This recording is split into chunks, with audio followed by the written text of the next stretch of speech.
Okay, hello, everyone. Thank you for coming. I'm Wynona. I'm an analyst at Messari. We have a pretty exciting topic for you guys to hear about today. Can we go down the line and perhaps the panelists can introduce themselves?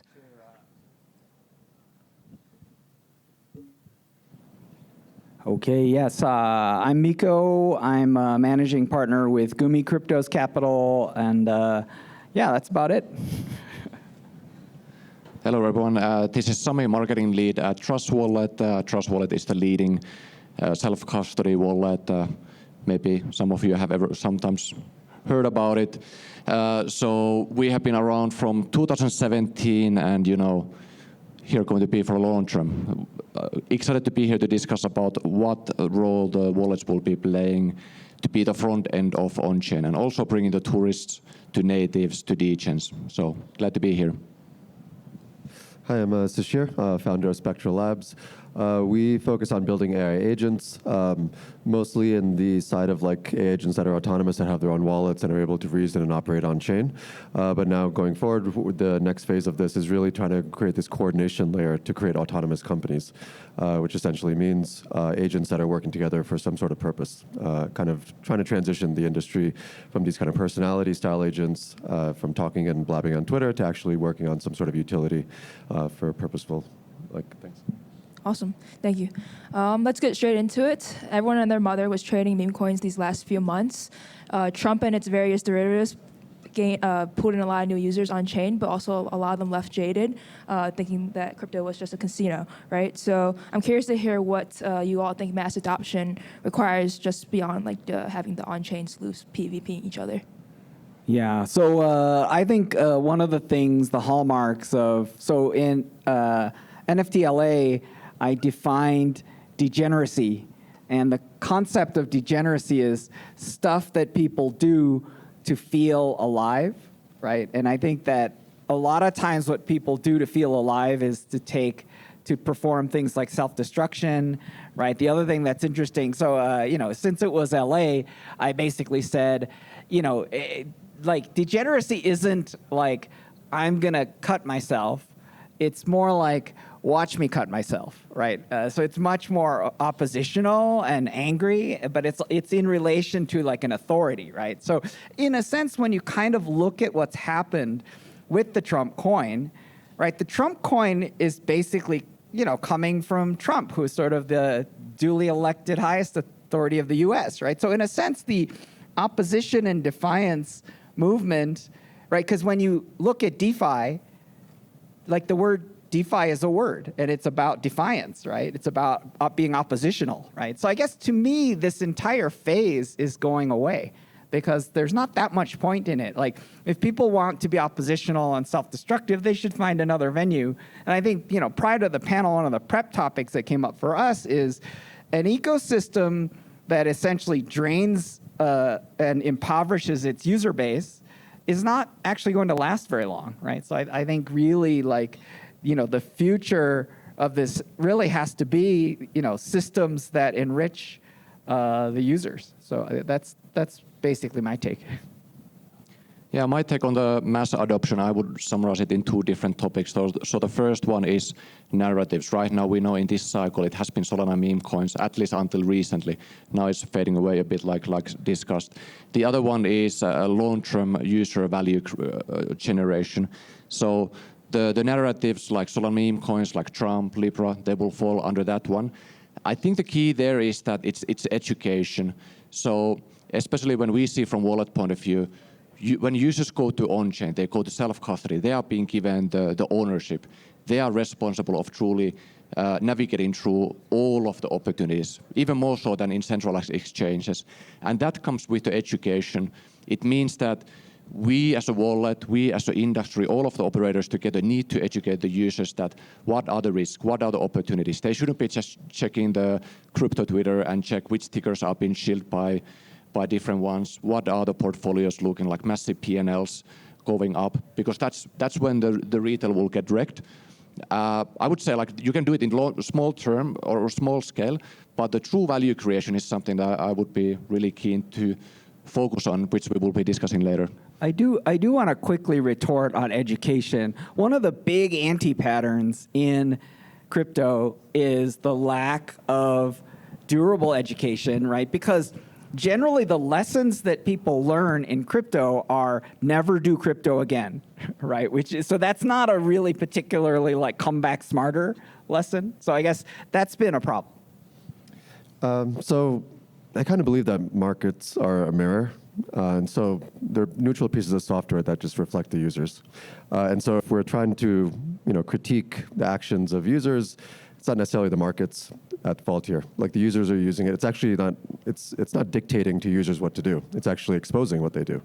And so I think the intentions of like builders in the space should still be in that right direction. We still shouldn't be value extractive. But we also need to kind of, as builders and founders and operators in the space, also understand who the end user is and what they're looking for. So there should never be this kind of 100% fully extractive type of process or any type of like mechanisms in that way. But there also is a sense of like how much do you fight against the market? How much do you fight against what users actually want? And so onboarding the next million or billion, really like it has to be kind of striking a good balance there. You're not trying to like dictate or tell users what they want, right? It's not actually a good way to build. You actually want to reflect and actually build what they're already looking for and feed into that demand. Great answers. Glad no one said marketing or UX. Let's dig a little deeper. Oh, yeah. The microphone's up here, dude.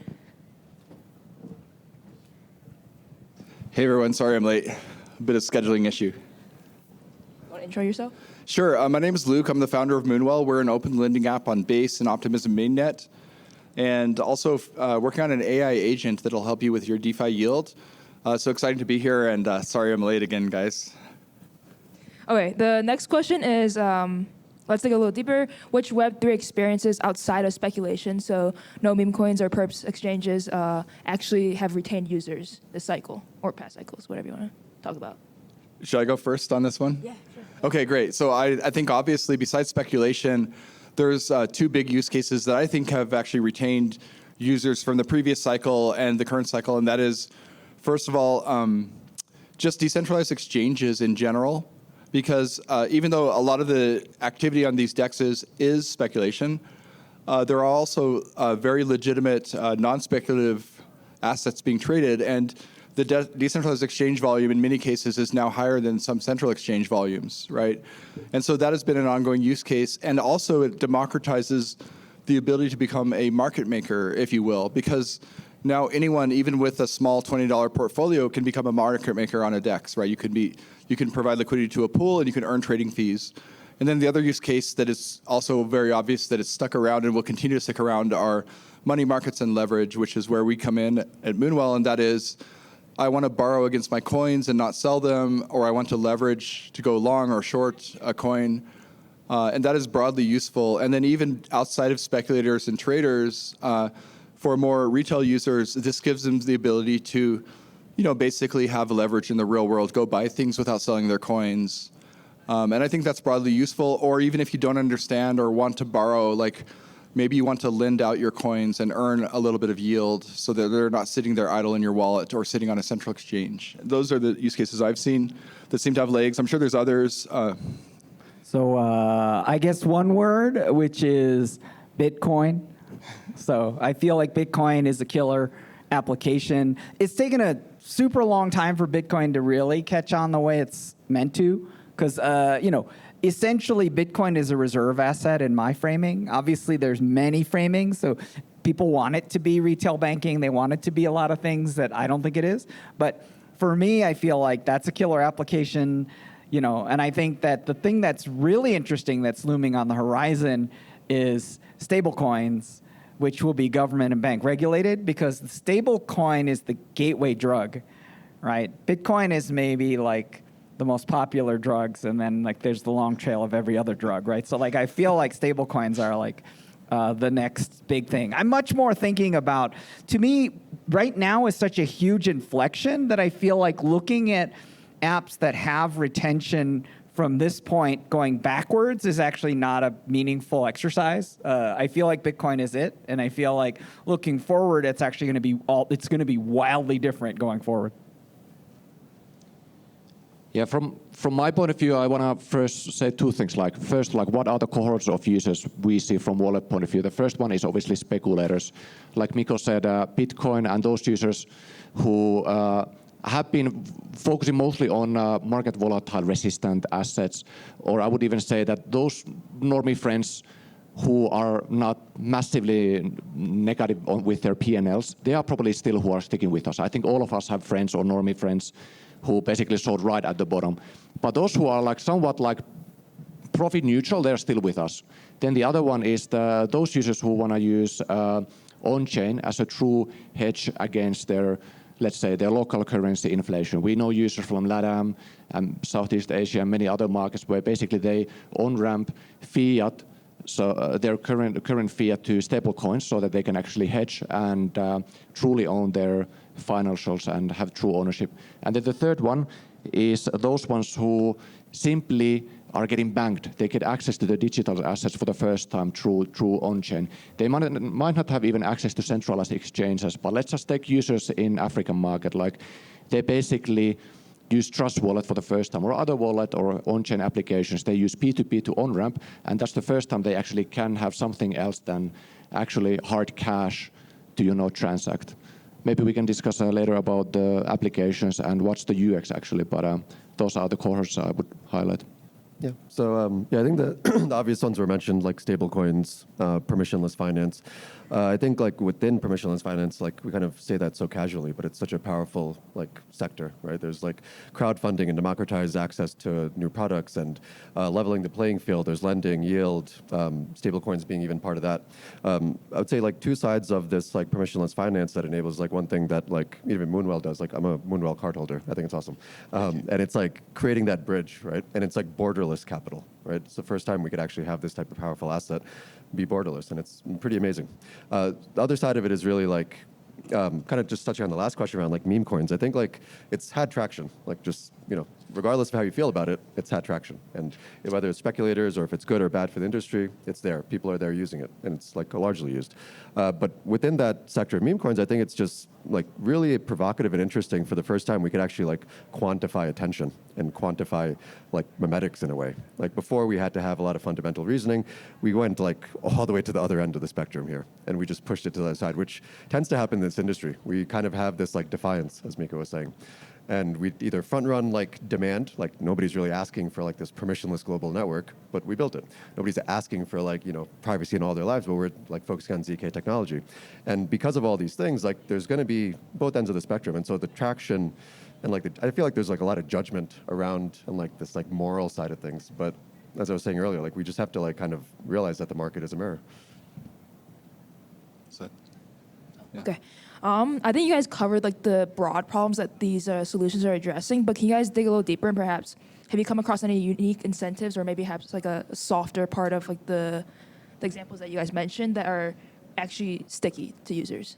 Yeah, and I just to build on what you were saying earlier about stablecoins being, I think in many ways stablecoins are the first real use case of crypto because that is the use case that most normal people can actually benefit from, people outside of crypto traders or degens like us, right? So if you think about it, and this is what we've been really focused on in Moonwell is, our mission is to bring on-chain finance to the world and bring powerful tools to everyone in the world. And the way we're doing that is through a couple ways, but basically it involves stablecoin on-ramps and off-ramps to decentralized ecosystems. So we start with the basic premise that everyone should be self-custodial and be able to hold their own funds in their own self-custodial wallet, secured by cryptography, right? And that's just a basic thing that everyone in the Bitcoin and Ethereum communities have largely agreed on for the last decade or so.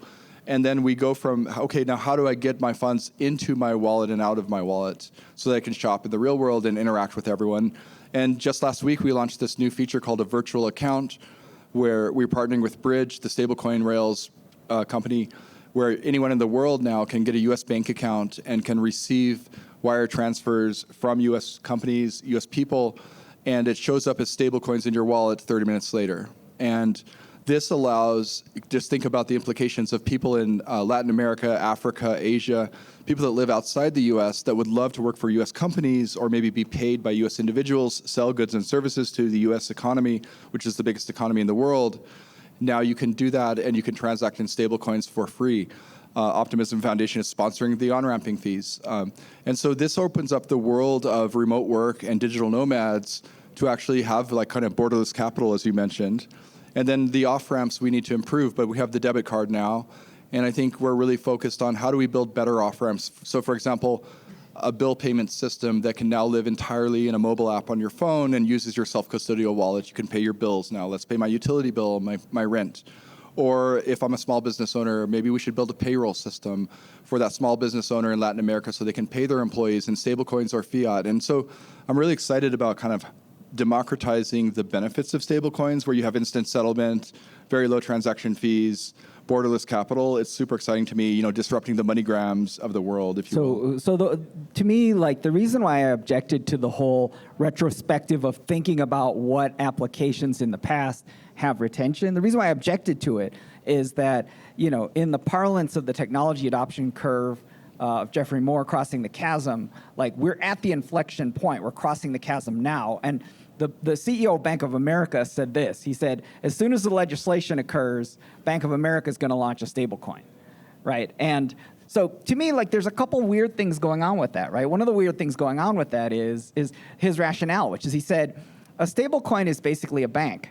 So if that becomes legal, then we have to go into that business, right? Which is kind of cool, actually. Part of what's cool is actually that he gets it, but the thing that's even cooler than this person understanding this is that they're actually saying it out loud, right? That's very interesting. Because here's the weird thing is that the reason why I objected to it is that everyone is focused on the crypto economy and crypto users, right?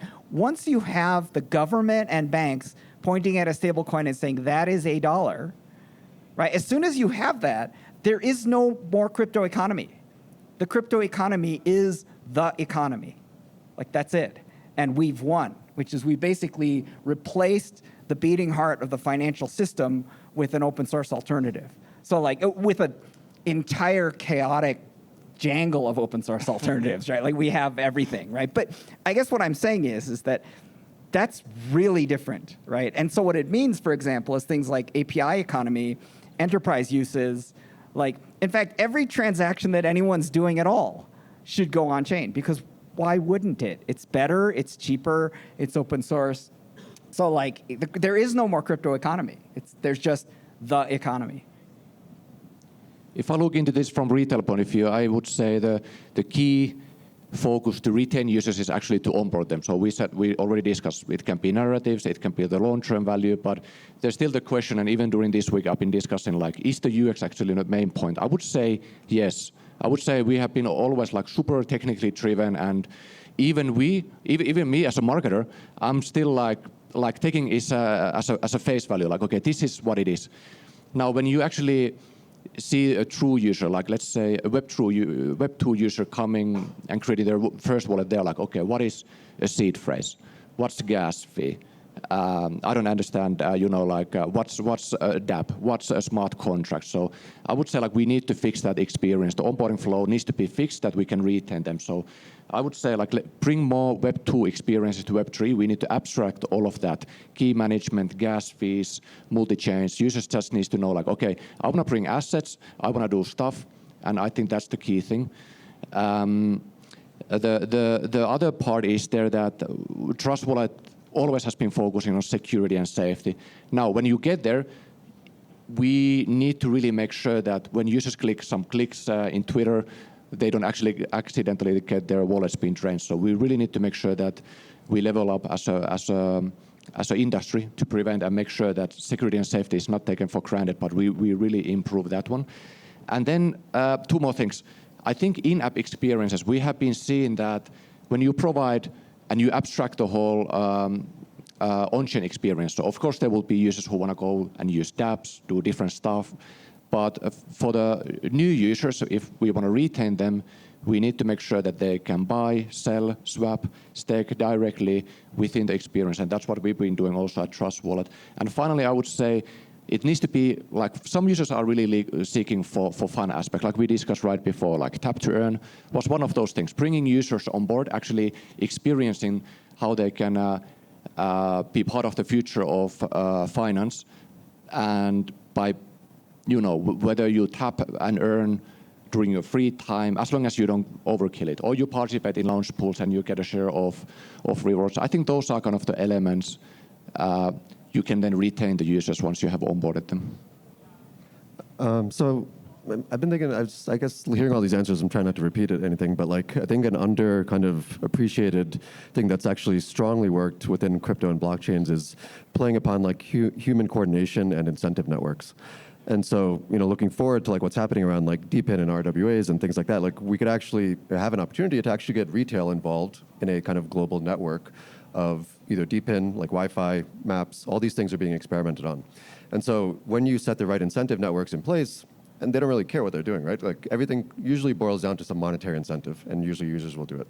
They'll even install and give up privacy if they have to. Like they'll do it for like $1, whatever it is, right? So, but the kind of strong thing about this is like it's always been that way. Blockchain networks are built on networks and incentives and game theory. And I would say like over the last couple of years, people kind of almost haven't talked about it as much, or maybe that's from my perspective, but I think we need kind of like a resurgence of that and kind of a stronger play and like design and care around the design of the mechanisms here and to retain the users in an incentive network. May I build on that a little bit, the DePIN narrative? Because I think this is really interesting is I'm seeing a lot of projects that weren't possible a couple of years ago or may have been tried early on, but because maybe gas fees were too high on layer ones or it was very inefficient to pay thousands or millions of people like small micro payments, this just couldn't be built. But some of these DePIN use cases are actually quite strong. So for example, I met this startup called Liquid Star that's building these things called waypoints in remote villages in like Jamaica and Djibouti and Africa and other places where they drop a shipping container and it has water filtration system, solar power, batteries, GPUs to mine Bitcoin. And then basically they can provide clean water, electricity, Starlink internet to the village. And then they pay the local village high school kids to like keep the solar panels clean and maintain the equipment. And the village gets clean water and electricity and internet. So, but the only way they can pay these people these micropayments of just a few dollars is with stablecoins. And so now, and then many of these people don't have a smartphone, so they can't use an app like one of ours, crypto app. So now they need text interfaces with like a feature phone.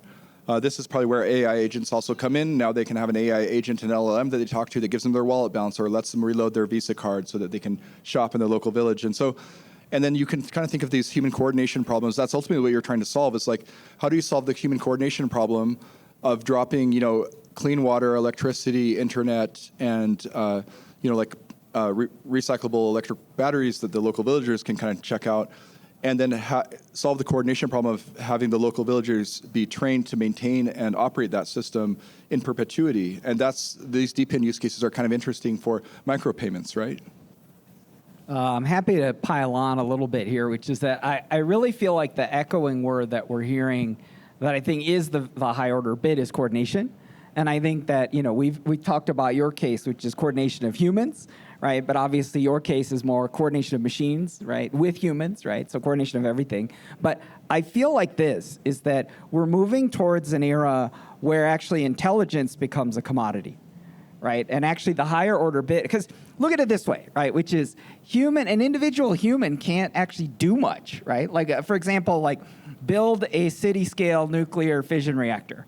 Right, there are 0 individual humans that can do the totality of that, right? In aggregate, humans can do a lot, right? So to me, coordination is actually the highest order bit. And obviously, when you talk about incentives, right, connecting incentives to incentives are coordination, right? The corporation is coordination. Like all these things are coordination. Governments are coordination. So like all of these instruments are going to be very valuable because intelligence is actually going to be just a commodity. Like we're just going to plug in whoever intelligence happens to be the best at that moment, and then the next day it's someone else. So the intelligence isn't that interesting. Coordination's interesting.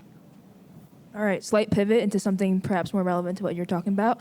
The Messari analysts love their Def AI narrative where they're combining DeFi and AI. Just like how robo-advisors were going to transform TradFi, we thought that AI would simplify and make the end user of DeFi perhaps a little more easy. Beyond this narrative, how do you guys see AI changing the on-chain user experience? Def AI sounds like a rap artist. A little bit, yeah.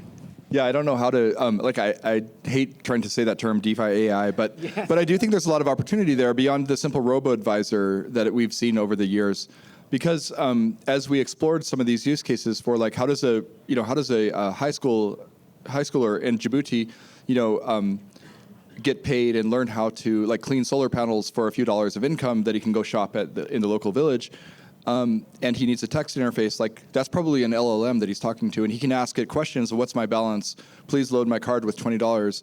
And there's also probably a lot of other people in society that don't want to use apps, whether they're disabled or whether they're just operating on a text interface, maybe it's speech to text, that LLMs can kind of come into play. And then there's a whole use case around, DeFi is very confusing and overwhelming, especially to non-crypto users, right?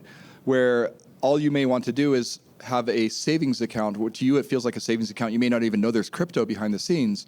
But you basically want to know that your savings account is earning the highest possible interest rate, that you're not going to lose your money, and that you're going to be invested in whatever your risk profile is, whether your conservative risk profile, you would never want to lose money, or maybe you're earlier in your career and you're comfortable taking directional bets on things like Bitcoin, and you want to just know that you're earning the highest yield on your coins.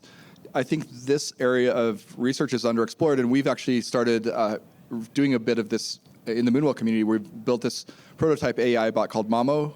If you want to check her out, go to mamo.bot. Shameless plug. But she has not launched yet in sandbox mode, but we do plan on launching in sandbox mode where you can give her $10 and she'll go find the highest USDC yield opportunities on Base for you. And I think there's a broad category of user. I talk to a lot of friends that are into crypto that don't have the time to even do DeFi stuff, but would love to just have an agent that's making sure they're always optimizing their yield on chain. And then just more broadly, how do we roll that out to the millions of people that don't even maybe understand crypto or don't even want to hear the word crypto in the product? To them, it's just optimizing their financial outcomes. So I would say that the high order bit here isn't the DeFi.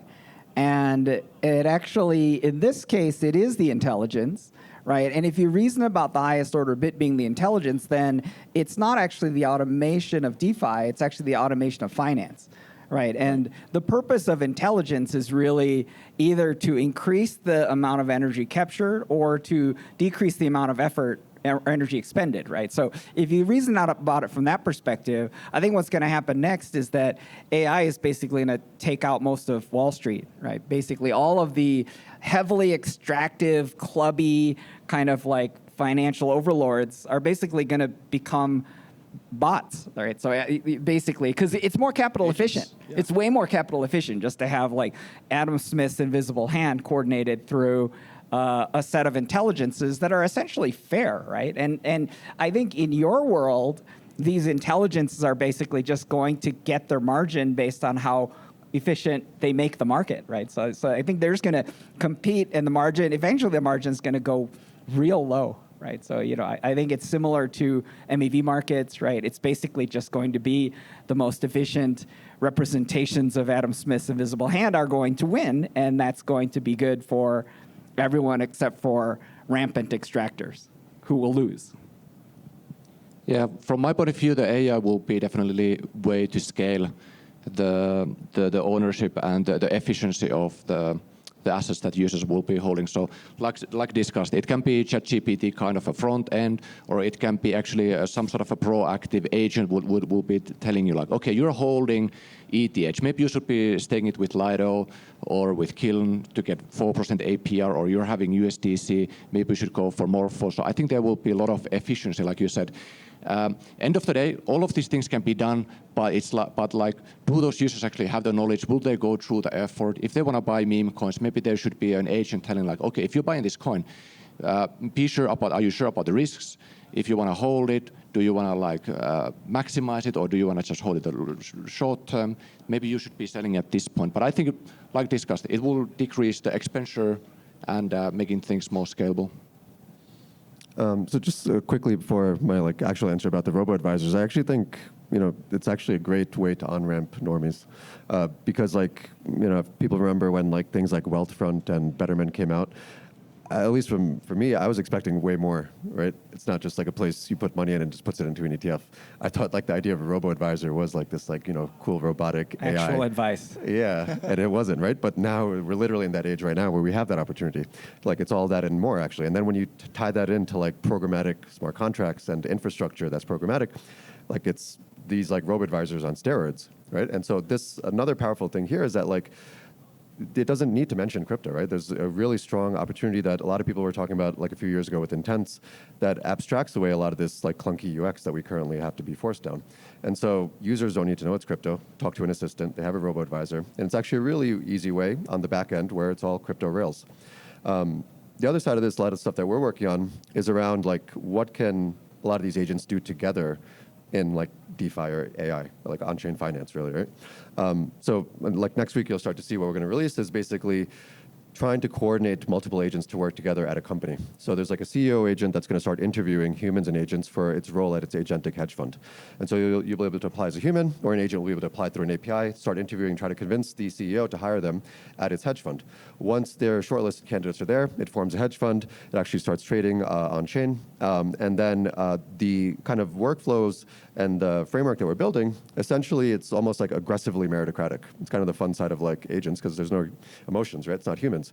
If they're not meeting benchmarks, if they're not meeting their metrics every week, you get fired. You look for a better candidate. It becomes ultra optimized in that efficiency. I do want to retort though about efficiency, right? Because when you actually look at a super economic form, you can actually look at the emergent phenomenon like Wall Street bets, right? And so the thing that happens is that actually you can be incredibly economically inefficient, right? Because what you can do is you can basically be a hard to regulate pump and dump group, right? Where basically what happens is that a bot basically performs pump and dump, right? And basically, rugs everyone, right? and aggregates all the capital, right? So this isn't the name of efficiency, but the people who are subscribing will get yield, and the regulators won't know what to do. But that's the same thing as MEV. It's like there's a race to the bottom. We're trying to extract capital. Yeah, I do think Yes. I wanted to build on something you said. I think it's really important to note that we're already seeing these crews or teams of AI agents that work together and are specialized. And what makes an agent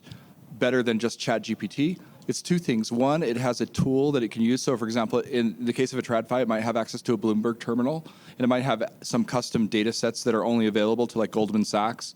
And then number two, it's actually embedded or fine-tuned with all the domain-specific knowledge, the documentation in the private repository of knowledge at Goldman Sachs, for example. And you can actually replace an entire like bond desk in TradFi with a crew of these AI agents that is basically like one of them might be hyper specialized on short-term treasuries, and he has access to all the custom data sets that are only available to Goldman Sachs. And then he passes his knowledge, his research on to an analyst that is specialized. And then they can kind of chain their knowledge from researcher to researcher or agent to agent. And then in many ways, you could actually replace an entire like 50-person bond desk with like a crew of AI agents. And that's what I'm really excited about building. And I think this idea of chaining agents together and giving each one a custom backstory, goal, purpose, tools, and embedding and fine-tuning them with domain-specific knowledge like private data that's just not publicly available, this will create things that can actually compete and basically replace humans. I mean, it's scary if you're a bond analyst at Goldman Sachs, but I think for most of us, it's going to make everything way more efficient and less expensive, and these TradFi firms can charge much lower fees, ultimately, right? Okay, we're running out of time, but I do want to get in one last question. I want to give everyone in the audience something to think about after this panel. So can we go down the line really quickly? Maybe one article and a Twitter account that you guys want the audience to check out after this. Oh, just an article or Twitter account? Oh, yeah, something like. I mean, I think I learn a lot from just listening to all the Unchained podcasts. I love the Bits and Blips macro ones. I love Laura Shin's podcast. Like, I just listen to 3 or 4 of those podcasts every week, and that keeps me really informed about what's going on. So my current theory really has to do with asymmetric information. And so part of my methodology has to do with trying to extract signal from the people whose heads have the most information, right? And so what I try to do is get long-form YouTube, right? And then what I do is I push it into Note GPT, which pumps out full transcript. Right, and then I basically print out the full transcript as a PDF and shove it into, it's generally Perplexity Deep Research or it's OpenAI Deep Research, right? So I just basically, and then I just tell it to extract the most strange contrarian quotes that leak out of the heads of people who are kind of like insiders. So that's a global methodology. There isn't a specific site for it. So, but just look for people who are in really interesting meetings with really interesting people who are kind of leaking information and try to find the nuggets that are leaking out of these people's heads. Nice one. Nice. I'll insert one sales part here, but check Trust Wallet CEO's Erwin Chen's Twitter handle, the pinned post about building future-proof Web3, Trust Wallet vision and beyond. It touches a lot of these things and way more about AI, how the AI will be the future companion within Web3 and the future of finance. So that might be an interesting extra article for people to read. Yeah, I'll suggest following Jordi Alexander. I think his Twitter handle is Game Theorizing. He runs a market-making shop called Selene. He has a background in game theory, professional poker player. Has a really good kind of like tap on the market and is kind of really good communicator. And then I think there's a lot of like AI projects that are exciting to me. Like I think Varghese is like incredible. A lot of really like bleeding edge experimentation going on there, and it's really cool to like see a lot of that being pushed here. Awesome. Thank you, guys. Thank you so Thanks. much. Thank you. Thank you.